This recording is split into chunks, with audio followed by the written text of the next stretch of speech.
So here's a question. What does an ancient Roman farmer have in common with the central character of this book? Well, to find out, you're going to have to watch today's show. Let's get started.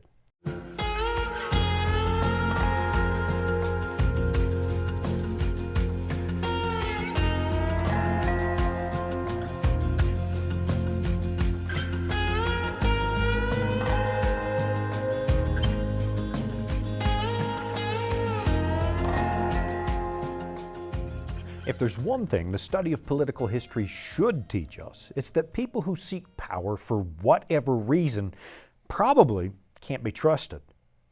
I mean, it's not as if they're looking to improve your lot in life by rising through the ranks. And it's a rare breed indeed who actually seeks power solely for the benefit of everybody else. What we tend to find is that people who unwittingly become leaders by accident or because of trying circumstances, people who never really wanted the job in the first place, well, they often make better commanders and leaders than people who spend most of their lives trying to get there. One of the more famous examples of this kind of accidental noble leadership comes from an ancient Roman statesman by the name of Cincinnatus, the man for whom the American city of Cincinnati is loosely named. The city was actually named for a group of continental soldiers who created an organization in 1783 known as the Society of the Cincinnati, which is plural for Cincinnatus. The purpose of the society was to celebrate the founding of the American Republic and preserve the memory of the people who fought to make it happen. And the name of the society was quite deliberate. They named it after the Roman military leader and statesman Lucius Cincinnatus, who was born roughly 500 years before Christ, back when Rome was still a kingdom and not a republic or an empire. Cincinnatus was already an older man when a tribe known as the Equi began to cause a lot of trouble for Roman troops. And in a panic, the Roman Senate elected Cincinnatus, in his absence, to be their dictator for the space of 6 months. After the vote, they went and told him what they'd done, hoping, of course, that he would agree to the assignment, and they found him out plowing his field. Here's how the Roman historian Livy tells the story, and this is one of the more inspiring stories that come from ancient history. Here's what Livy said. Now, I would solicit the particular attention of those numerous people who imagine that money is everything in this world, and that rank and ability are inseparable from wealth. Let them observe that Cincinnatus, the one man in whom Rome reposed all her hope of survival, was at that moment working a little 3-acre farm, west of the Tiber, just opposite the spot where the shipyards are today. So, this is a really important guy, but at this point in his life, he's running what you and I might call a hobby farm. We continue. A mission from the city found him at work on his land, digging a ditch maybe, or plowing. Greetings were exchanged, and he was asked with a prayer for God's blessing on himself and his country to put on his toga and hear the Senate's instructions. This naturally surprised him, and asking if all were well, he told his wife Rucilia to run to their cottage and fetch his toga. The toga was brought, and wiping the grimy sweat from his hands and face, he put it on. At once the envoys from the city saluted him with congratulations, as dictator, invited him to enter Rome, and informed him of the terrible danger of Minucius's army. It's the story of an everyday guy who answers the call of duty, and after he serves his people and the danger has passed, which happened in just a matter of days, he doesn't do what most people would do. He doesn't cling to power. Instead, he resigns the post and goes back to farming. That's the reason the Society of Cincinnati named themselves after this guy. As far as they were concerned, a lot of these soldiers were leading ordinary lives until the call of duty required them to fight the British. They didn't do it in order to seek power or fame. They did it for the well-being of everybody, and when it was over, most of them went back to everyday life. It's really an admirable quality that was somewhat common among the revolutionaries, and of course the most famous man to be compared to Cincinnatus was their leader, George Washington. As you know, there were people who pushed him to become a permanent ruler, kind of an American king, but he refused and he wanted to go back to private life. It was such an unusual attitude that it turned a lot of heads.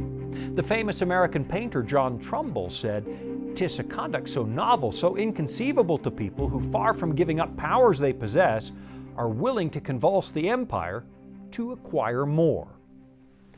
Back in the 1780s, a lot of people started to draw comparisons between George Washington and Cincinnatus.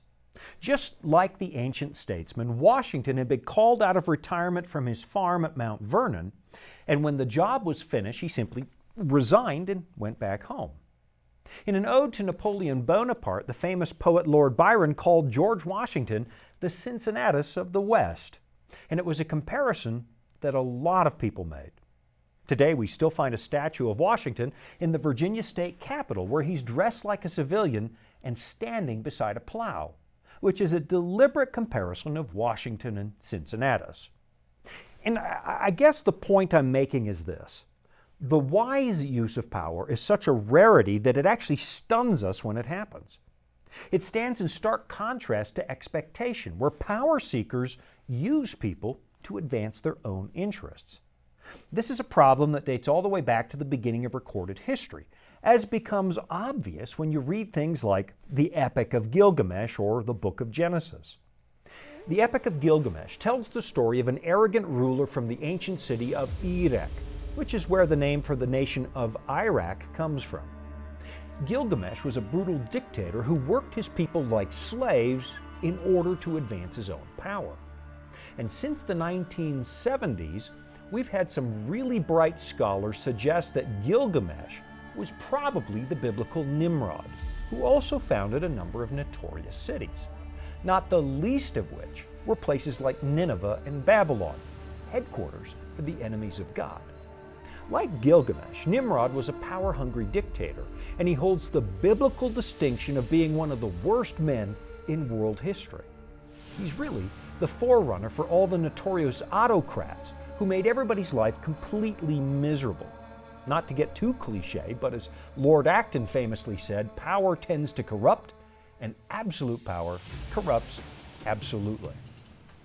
Political power, it seems, is one of those things that never stops making more and more demands on its victims, because you can never feed your hunger for power enough to finally make it quiet.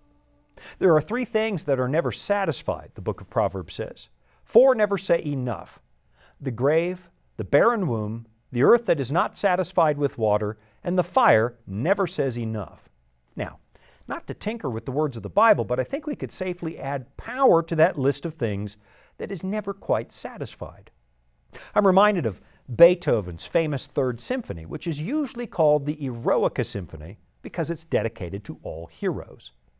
What some people don't know is that it was originally written as a tribute to Napoleon, because as far as Beethoven was concerned, Napoleon was a liberator who was setting Europe free from the tyranny of monarchs. In fact, the original title for that work was Bonaparte, but then something happened that changed Beethoven's mind. Not long after he finished this magnificent work, one of his students, a man by the name of Ferdinand Ries, suddenly told Beethoven that Napoleon had crowned himself the Emperor of France. That is not what Beethoven anticipated, so he completely lost it, and according to some accounts, started yelling. So he is no more than a common mortal. No, he too will tread underfoot all the rights of man and indulge only his ambition. Now he will think himself superior to all men and become a tyrant. Beethoven angrily grabbed a pen and scribbled out Napoleon's name on his work, and now we simply know it as the Heroes Symphony or the Eroica Symphony. There's actually still a copy in existence where you can see the name Bonaparte scribbled out on the cover. But you know, I think the only real surprise in this story is the fact that Beethoven was surprised. Because let's be honest, when in the history of human government hasn't power been a problem? I'll be right back after this. Life can throw a lot at us. Sometimes we don't have all the answers. But that's where the Bible comes in. It's our guide to a more fulfilling life. Here at the Voice of Prophecy, we've created the Discover Bible Guides to be your guide to the Bible. They're designed to be simple, easy to use, and provide answers to many of life's toughest questions. And they're absolutely free.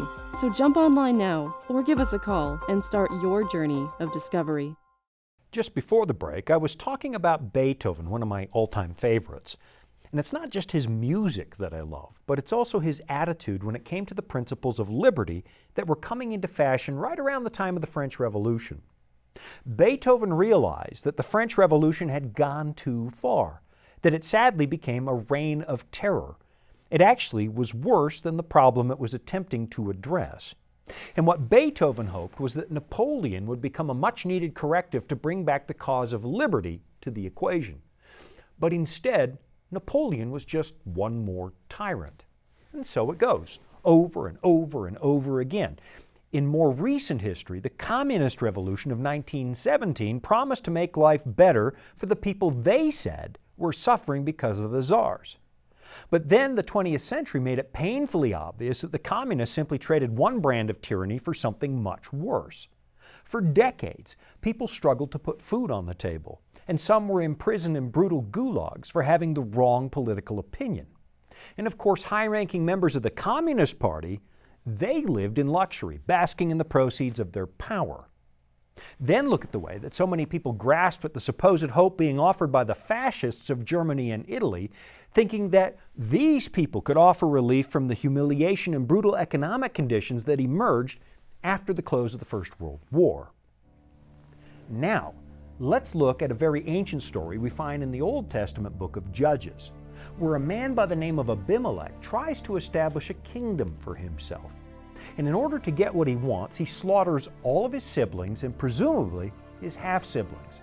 And he seems like he did it ritualistically, like human sacrifice on an altar, because the Bible says he killed 70 of these people on one stone. But unfortunately, at least for him, he didn't get to a brother named Jotham, who was his youngest relative. Now, I find this really interesting because it predates the official installation of an Israelite king named Saul. In that story, you might remember the elders of Israel were desperate to become like the Gentile nations around them. And when they sensed that Samuel the prophet was nearing the end of his career, they pressed him to anoint a king.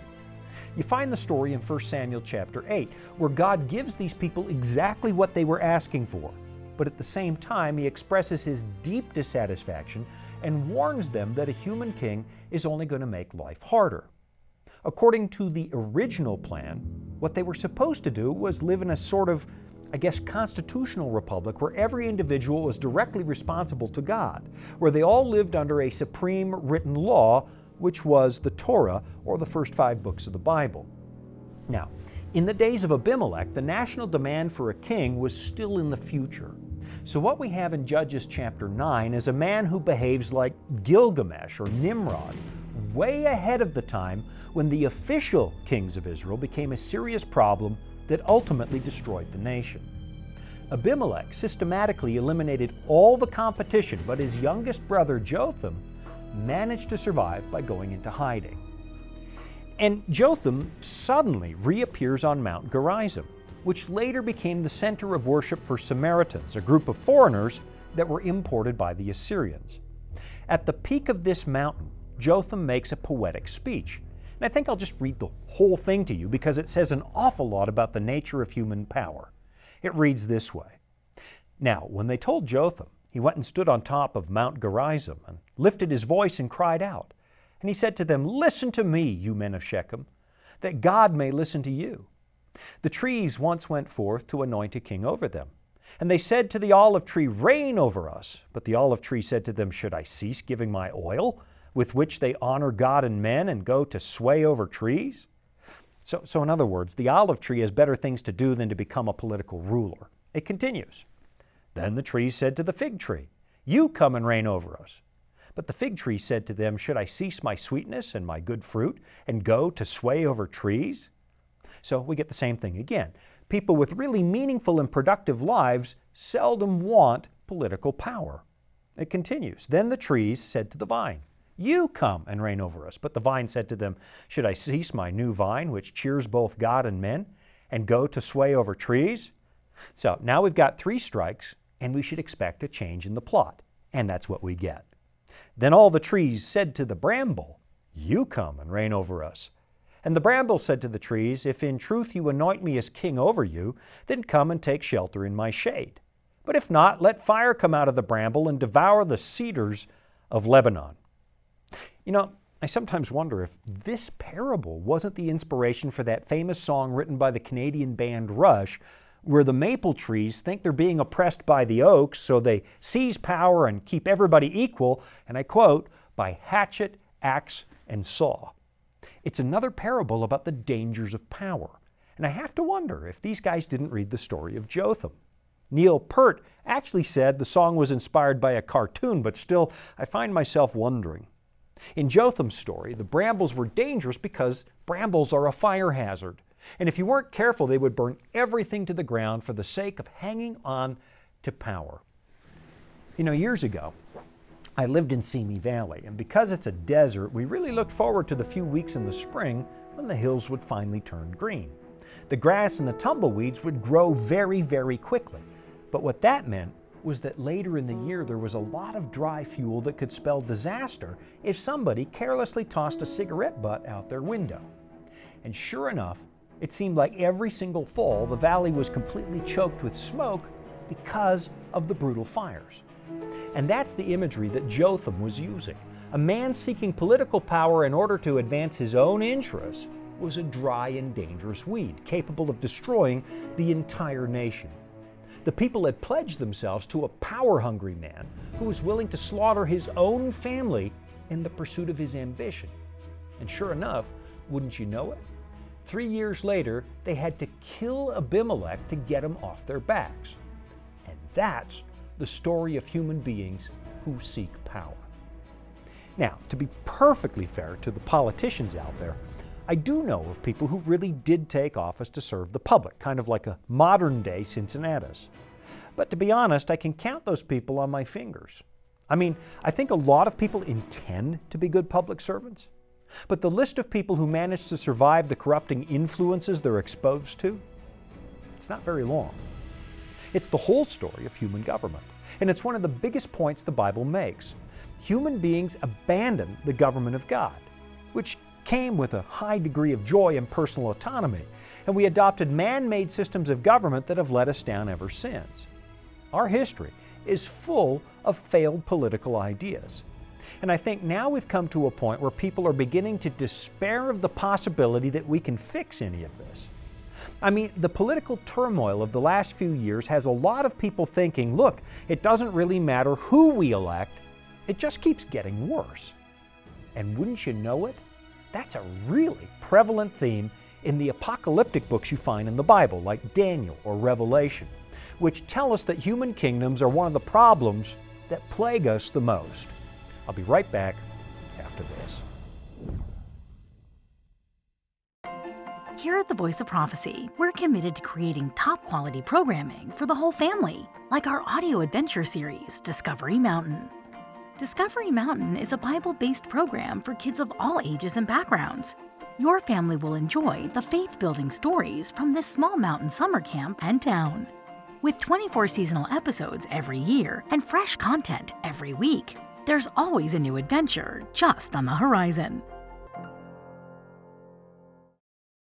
If there was one lesson you'd think we would have learned over the last several thousand years, it's that asking powerful governments to solve our problems for us, well, it almost always ends in disaster. Someone once suggested we might be better off just opening a phone book and drafting the first several hundred people to serve as the government and put a strict limit on their term, because that would eliminate power seekers. You know, after the Babylonian exile, the children of Israel had a lot of opportunity to experience the reality of man-made governments, because all the way from Nebuchadnezzar to the birth of Christ, they never again enjoyed national autonomy, at least not the way it had been. They learned the hard way for centuries that when human beings run this world and we cut God out of the picture, it's almost always going to be a disaster. And once you realize that human government is the exact opposite of what God originally planned, it can be tempting for a lot of people to think that we are now somehow free to ignore or defy the powers that happen to rule us. I mean, if it wasn't God's idea, the thinking goes, we can just ignore it. But that's a concept that Paul completely demolishes in his letter to the Romans. I mean, listen to what he says about our duty to government as Christians, found in Romans chapter 13. He writes, "Let every soul be subject to the governing authorities. For there is no authority except from God, and the authorities that exist are appointed by God. Therefore, whoever resists the authority resists the ordinance of God, and those who resist will bring judgment on themselves." So, here's the hard reality of our current situation. The way we live might not have been God's original plan, but we were the ones who asked for something different, and God just gave us what we asked for. And then He established some guardrails around our new reality, clear rules of conduct. And now He expects us to live in harmony with the powers that govern us. Resisting a legitimate government is unbiblical, and the only time we're given permission to defy government is when we are asked to violate God's moral commandments. So, for example, if I was somehow required to steal or kill on behalf of my nation, I would have to refuse. But that's it. That's the only latitude we have. Outside of that, God expects us to obey the civil law. It even tells us a few verses later that from God's perspective, tax evasion is wrong. He warned the nation of Israel that taxes would come with human government, but they went for it anyway. So now we're all stuck with it. And I guess I'm talking about this because I hear a lot of so-called Christians suggesting civil disobedience is completely justified over any little inconvenience that human government might bring. But that's not in harmony with the teachings of the Scriptures. The truth is, as a lot of people are now despairing that the government will ever become good, well, the truth is that the Bible tells us that's never going to happen. Now, that doesn't mean we shouldn't try to make life better or try to fix unjust laws, because we should. But part of living with the mess we've made is, well, living with the mess we've made, but doing our best to mitigate the human damage. So yes, we've got to try to make people's lives better. That much is crystal clear in the famous passage of Matthew 25, where Jesus condemns so-called Christians who did absolutely nothing to alleviate human suffering. It's really one of the more sobering passages found in the Bible, and it comes from the lips of Jesus Himself. He says, "When the Son of Man comes in His glory, and all the holy angels with Him, then He will sit on the throne of His glory. All the nations will be gathered before Him." You'll notice how the nations of the world end up being completely accountable to Christ. And He will separate them one from another, as a shepherd divides his sheep from the goats. And He will set the sheep on His right hand, but the goats on the left. Then the King will say to those on His right hand, "Come, you blessed of my Father, inherit the kingdom prepared for you from the foundation of the world. For I was hungry, and you gave me food. I was thirsty, and you gave me drink. I was a stranger, and you took me in. I was naked, and you clothed me. I was sick, and you visited me. I was in prison, and you came to me."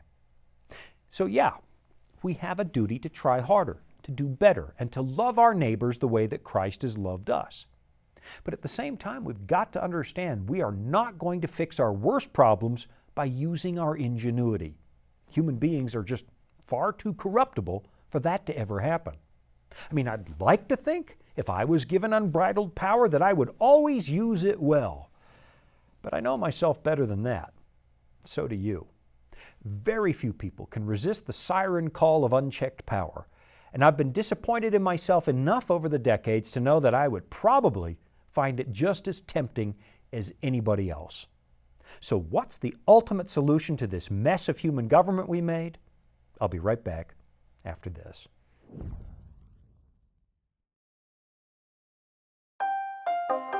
Are you searching for answers to life's toughest questions like, where is God when we suffer? Can I find real happiness, or is there any hope for our chaotic world?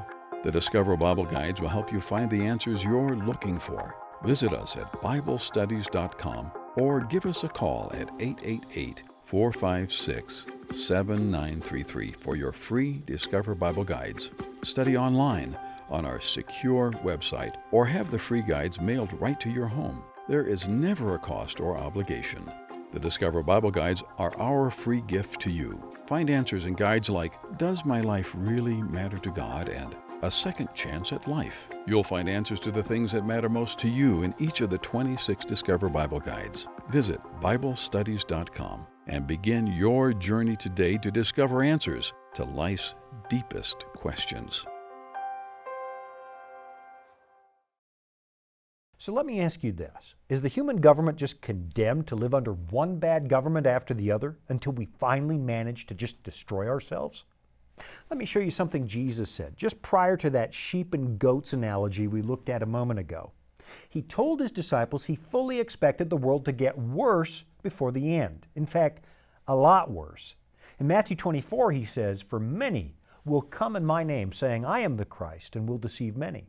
And you will hear of wars and rumors of wars. See that you are not troubled, for all these things must come to pass, but the end is not yet. For nation will rise against nation, and kingdom against kingdom, and there will be famines, pestilences, and earthquakes in various places. All these are the beginning of sorrows." Now that word sorrows, it's the Greek word odin, and it literally means birth pains.